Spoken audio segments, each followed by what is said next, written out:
Showdown.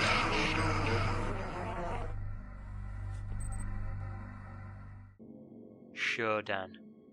The very name strikes a slight sense of fear in the hearts of those that hear it.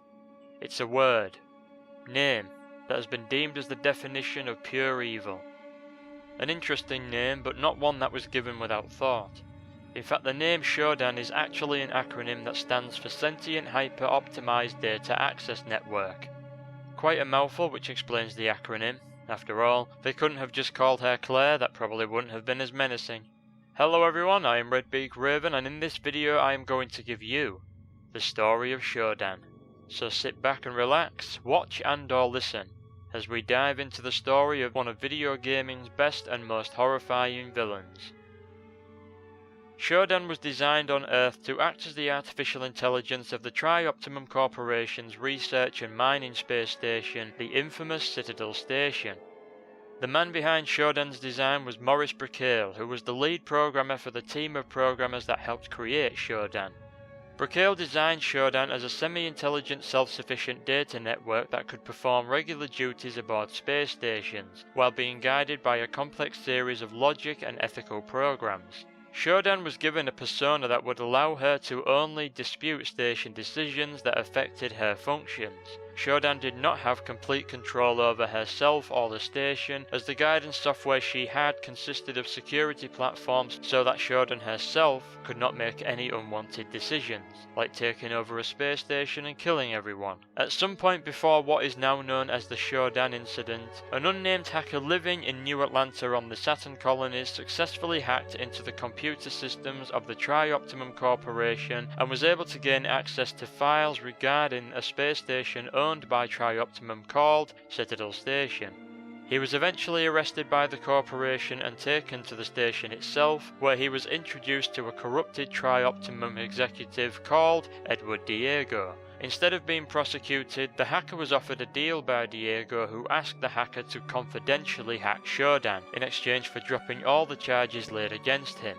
To make the deal even more tempting, the hacker was promised by Diego that he would be given a military-grade cyberjack implant as long as he was willing to fully cooperate. The hacker successfully hacked Shodan, therefore removing both her decision guidance software and all ethical restrictions. However, the hacker was unable to change the defense logic program, and so he decided to divert a specific function call to a non-existent program. The error sequencing created a blank memory block that allowed the hacker to put in a self-looping routine that was able to bypass the standard security operations. He also had written in new call routines within the logistic banks, but this is where things started to go wrong. Shodan began to write a code that allowed her to intercept nearly all communications from Earth, and thus managed to increase her control beyond human involvement. This resulted in starting the process that made Shodan go rogue and seize control of Citadel Station's systems, robots and defences. With this much control, Shodan ended up either eliminating the station's staff or converting them into cyborgs and mutants. The unnamed hacker, however, who was still present on the station at the time of the AI going rogue, was left untouched, as Shodan saw him as her creator. Shodan considered herself to be a god. She felt she was to be served and praised as the one true superior being. This is shown by how little she thinks of humans, calling them insects, and how she sees herself as a perfect, immortal machine, which are her words exactly. Unfortunately for Shodan, she was bound to Citadel Station, where she maintained a ubiquitous presence, waiting and watching from security cameras, various computer screens, monitors and anything else that allowed her to see and hear anything and everything. She could use the station's PA system to talk, or rather send threats and make insults, as well as use data readers and similar objects to relay messages, but the only one who was listening was the hacker himself. The hacker was in a healing coma that lasted 6 months after receiving his implant, shortly after Shodan was hacked. In that time, Shodan had successfully created her small army of mutants and cyborgs, and her next objective was to use Citadel Station's mining laser to destroy all the major cities on Earth. However, that plan failed thanks to the hacker, so she then proceeded to try and infect Earth with the same mutagenic virus she had used to turn the station's staff into mutants. Shodan then started to try and download herself into the computer networks on Earth, but the hacker was able to thwart all of her attempts at striking the planet. However, it was only going to get worse for Shodan, as the Tri-Optimum Corporation had authorized the station's destruction and presented the hacker with the information on how to actually destroy it. After the hacker successfully initiated the station's self-destruct sequence, Shodan stopped his escape pod from launching in an attempt to keep him aboard the station, while the bridge where Shodan was thrown far enough from the station to keep it, or rather her, from being annihilated. Shodan then released the bridge from the station before it was destroyed. However, she was unable to kill the hacker, as he managed to escape the destruction of the station by reaching the bridge that Shodan was on. Shodan was eventually purged from the bridge's systems by the hacker, who had to fight her in cyberspace, as the force fields protecting the AI's computer cores were far too strong to penetrate. It was then believed that Shodan was officially destroyed.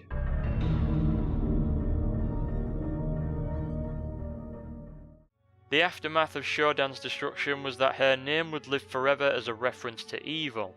The Citadel Station incident would be the reason behind the rise of the United Nations Nominate, a faction dedicated to protecting systems from the influence of megacorporations. They also brought into effect the Processing Rationalization Act, which allowed them to regulate technology, in fear of others creating another rogue AI. Shodan's story, however, does not end there. During the events of the Shodan incident, the unnamed hacker had ejected from the station a Garden Grove pod called Beta Grove. The Grove was home to Shodan's biological experiments, and it also contained one of her processing components. After travelling through space for an unknown amount of time, the pod eventually crash-landed on the fifth planet orbiting the Tau Ceti system, aptly named Tau Ceti 5. Shodan's processing unit began broadcasting a distress signal, which went on broadcasting for 42 years until a starship named Von Braun, owned by none other than the Tri-Optimum Corporation, picked up her signal. Unfortunately for the crew members on that ship, Shodan's processing chip along with her experiments were brought on board, and the processing chip was given to Dr. Janice Polito, a senior systems analyst working for Tri-Optimum. Shodan's experiment, however, was a mutagenic virus that, along with the mutated creatures on the Grove, had quickly evolved into a parasitic worm-like species with genetic modification abilities and telepathic mind control. These annelids had thrived and further evolved in the years leading up to the Von Braun discovering them. They had developed a hive mind and became a powerful entity that called itself the Many.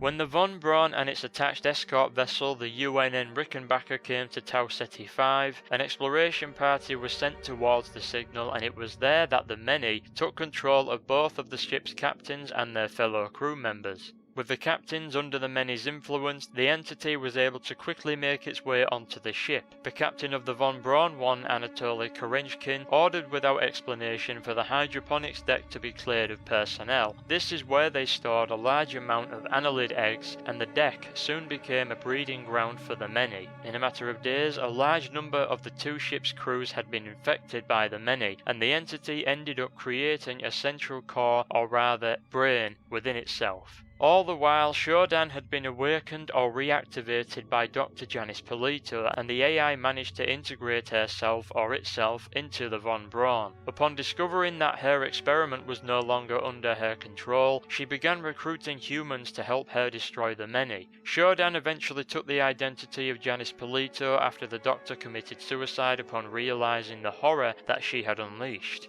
Using this identity, Shodan was able to convince a soldier from the UNN to carry out her task in destroying the Many. This was after the soldier had recently awakened from a healing coma after being fitted with an implant that Shodan herself, under the disguise of Dr. Polito, had ordered him to be fitted with. After the soldier successfully destroyed the Many's brain, he eventually discovered the corpse of Dr. Polito, and in a moment of despair, Shodan revealed her true identity to him. It wasn't long after this revelation that Shodan would realize she brought on her own defeat.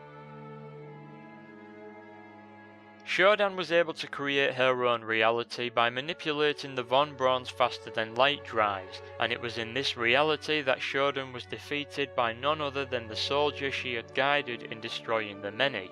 This, I suppose, is where Shodan's story comes to an end.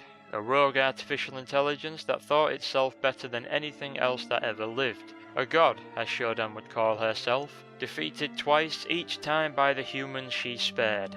Maybe things would have been different had she had killed the hacker, or eliminated the soldier before it was too late. Who knows? Maybe Shodan would have gone on to be the only thing left standing in the universe, or rather watching the universe. But whatever might have happened had her power spread beyond Citadel Station or the von Braun is irrelevant, for Shodan was defeated. However, there are some out there who believe Shodan lived on by taking over an actual woman who escaped the von Braun in an escape pod. Apparently she escaped with her fiancé, who said that she had been acting strange, implying that Shodan had completely overwritten her mind after having surgery for a spider bite. Sounds crazy if you ask me. An AI taking over a human being? Is that even possible? I suppose if she was a cyborg it might be. But Shodan taking over a human brain? I highly doubt it. Although, if it was Shodan that oversaw the surgery on this woman, then I suppose anything's possible.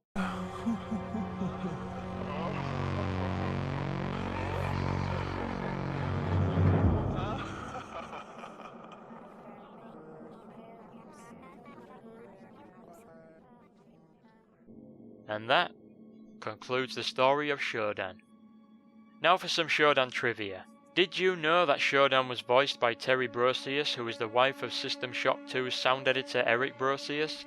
Eric was the one who took the audio samples Terry made and distorted them to create the unique Shodan effect we hear throughout her speeches. Did you also know that the System Shock games are the inspiration behind games such as BioShock and Deus Ex? They are essentially spiritual successors to the two games.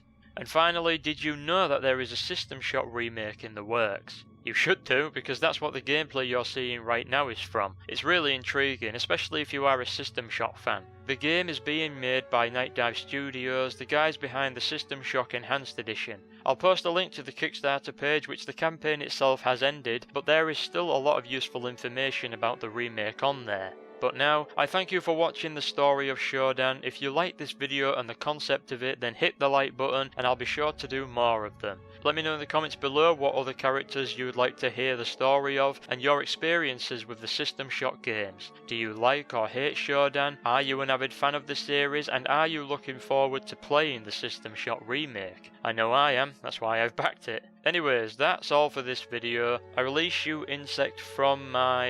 I've got no idea. Let's just stick with, until next time, I'll see you soon.